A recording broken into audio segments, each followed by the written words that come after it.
तो finally SS Rajamouli की अगली पिक्चर वाराणसी का टीजर आ ही गया। इनकी लास्ट फिल्म RRR 2022 में रिलीज हुई थी, जिसको ऑलरेडी 3 साल से ज्यादा हो गए हैं और अब जाके इनकी अगली पिक्चर का टीजर आया है। पिक्चर नहीं आया, सिर्फ टीजर आया है। पिक्चर को तो अभी 1-2 साल और लग जाएंगे आने में, मतलब 4-5 साल में सिर्फ एक पिक्चर बनाता है ये बंदा। मगर हाँ, फिल्म में डेडिकेशन तो दिखती है। अब थोड़ा वाराणसी के टीजर पे भी बात कर ले तो ये टीजर शुरू हुआ वाराणसी से ही, लेकिन प्रेजेंट टाइम की वाराणसी नहीं, आज से करीब 1500 साल पहले 512 CE की वाराणसी। देखो ये CE जो लिखा हुआ है इससे कंफ्यूज मत होना, इसका मतलब होता है कॉमन एरा। मीन्स जो आजकल का टाइम चल रहा है उसको ही CE बोलते हैं। प्लस इसको एक और चीज भी बोलते हैं जो है AD, यानी कि एनो डोमिनी। हाँ, वही AD जो कल की 2898 AD में है। तो हाँ, CE और AD का एक ही मतलब है, तो इसमें कंफ्यूज मत होना। हाँ, तो 512 CE के टाइम पर कुछ साधु लोग यज्ञ कर रहे हैं, लेकिन अगले ही सीन में एक एस्ट्रॉइड अर्थ की तरफ बढ़ रहा है जिसका नाम है एस्ट्रॉइड संभवी, और ये पृथ्वी से टकराएगा 2027 CE में। यानी कि अभी अपने वाले 2027 में ही ये पृथ्वी से टकरा जाएगा। और एस्ट्रॉइड जब टकराता है तो खतरा पूरी दुनिया पर आता है। तो आई थिंक ये एस्ट्रॉइड भी अगर पृथ्वी से टकराया तो पूरी दुनिया को ही खत्म कर देगा।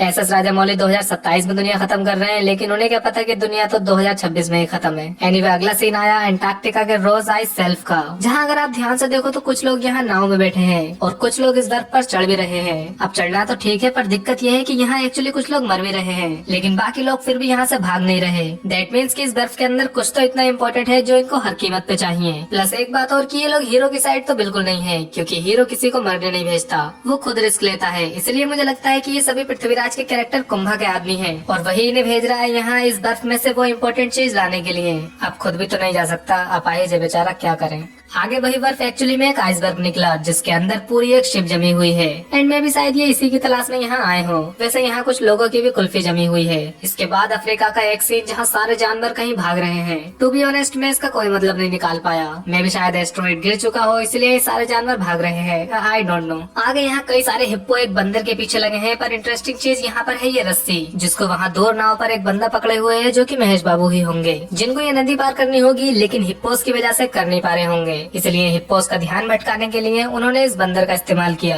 और नदी पार की। लेकिन इस बंदर ने ऐसा कहना क्यों माना? तो एक्चुअली यहाँ पे वो वानर सेना वाला भी कोई कनेक्शन हो सकता है। वैसे भी यहाँ Lord Hanuman and Lord Ram दोनों को दिखाया गया है। आफ्टर दैट यहाँ उग्रवादी कैप का भी सीन है जहाँ कुछ मूर्तियाँ बनी है, एंड यहाँ पर लाल साड़ी पहने एक औरत नीचे गिर रही है जो कि प्रियंका चोपड़ा का ही कैरेक्टर होगा, क्योंकि पोस्टर में भी उन्होंने साड़ी ही पहन रखी है। पर इससे भी ज्यादा इंटरेस्टिंग ये है कि यहाँ नीचे एक बाबा हरी आग के सामने बैठ के यज्ञ कर रहा है, और तो और यहाँ कोने पे महेश बाबू का कैरेक्टर रुद्रा भी टंगा है, एंड इनके अलावा यहाँ और भी लोग मौजूद हैं। तो हाँ, ये कैब वाला सीक्वेंस बहुत ही बवाल होने वाला है। एंड आई थिंक यहाँ प्रियंका चोपड़ा के कैरेक्टर मंदाकिनी की बलि दी जा रही है, तभी वहाँ पर यज्ञ वगैरह भी हो रहा है, एंड रुद्रा ऐसा होने से रोकने आएगा, लेकिन वहाँ कुंभा के लोग उसे रोकेंगे। तो ये एक काफी बढ़िया सीक्वेंस रहेगा पिक्चर में। इसके बाद आया इस टीजर का सबसे तगड़ा सीन, जहाँ Lord Hanuman and Lord Ram दोनों को दिखाया गया। यहाँ लॉर्ड राम वानर सेना के ऊपर खड़े होकर इतने विशालकाय रावण का वध करने ही वाले हैं, एंड इस सीन को भाई साहब थिएटर में देखने में अलग ही मजा आने वाला है। बट एक बहुत ही ज्यादा इंटरेस्टिंग चीज मैंने यहाँ नोटिस की, जो शायद आप लोग मिस कर गए होंगे, जो है ये सीन जहाँ लॉर्ड हनुमान की पूंछ पे से कुछ लोग उतर रहे हैं। और अगर आप ध्यान से देखो तो इनका अटायर त्रेता युग वाला तो बिल्कुल नहीं लग रहा,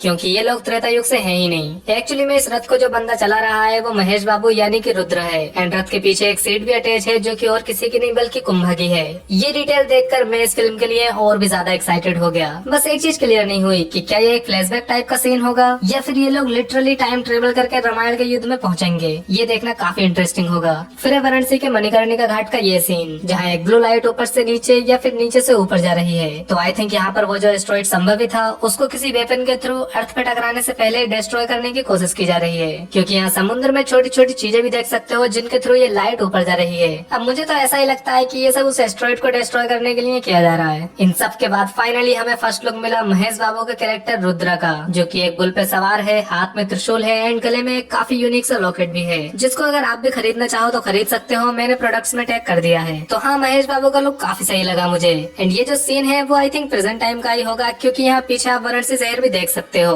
तो इसी सीन के साथ ये टीजर यहीं खत्म हो गया बिना कोई रिलीज डेट बताए। लेकिन मैं बता देता हूँ कब रिलीज होगी ये पिक्चर। तो देखो, इस टीजर में वो एस्ट्रॉइड 2027 में गिरने वाला था, तो ये पिक्चर भी 99% 2027 में ही रिलीज होगी, तभी वो एस्ट्रॉइड वाली टाइमलाइन पिक्चर की रिलीज से मैच हो पाएगी। लेकिन हाँ, 1% चांस ये भी है कि अगर इस पिक्चर का काम जल्दी जल्दी खत्म हो गया तो शायद ये 2026 की एंड में भी आ जाए, पर बस 1% चांस है ऐसा होने के, तो ज्यादा उम्मीद मत लगाना। अगर इसकी स्टोरी की बात करें तो वो शायद कुछ इस तरह होगी कि पृथ्वी पर 2027 में एस्ट्रॉइड संभव ही गिरेगा। इस बात की भविष्यवाणी बहुत पहले ही हो चुकी होगी और इसी बात का पता लगेगा रुद्र को, तो वो इस एस्ट्रॉइड वाली समस्या का उपाय ढूंढने के लिए निकलेगा एंड तब उसे पता लगेगा एक वेपन के बारे में जिसका यूज रामायण के युद्ध में भी हुआ होगा और वो वेपन इतना पावरफुल है कि एक एस्ट्रॉइड तक को रोक सकता है। अब रुद्र को ये वेपन चाहिए एस्ट्रॉइड रोकने के लिए, पर यही वेपन कुम्मा को भी चाहिए लेकिन इस दुनिया पर राज करने के लिए। I mean, जो वेपन एक एस्ट्रॉइड तक को डिस्ट्रॉय कर सकता है उसके सामने अमेरिका, चाइना, इंडिया सभी देशों को झुकना पड़ेगा। एंड फिर शुरू होगा इस वेपन को ढूंढने का एडवेंचर, जहाँ ये एक जगह से दूसरी जगह, दूसरी से तीसरी जगह इस वेपन की तलाश में घूमेंगे।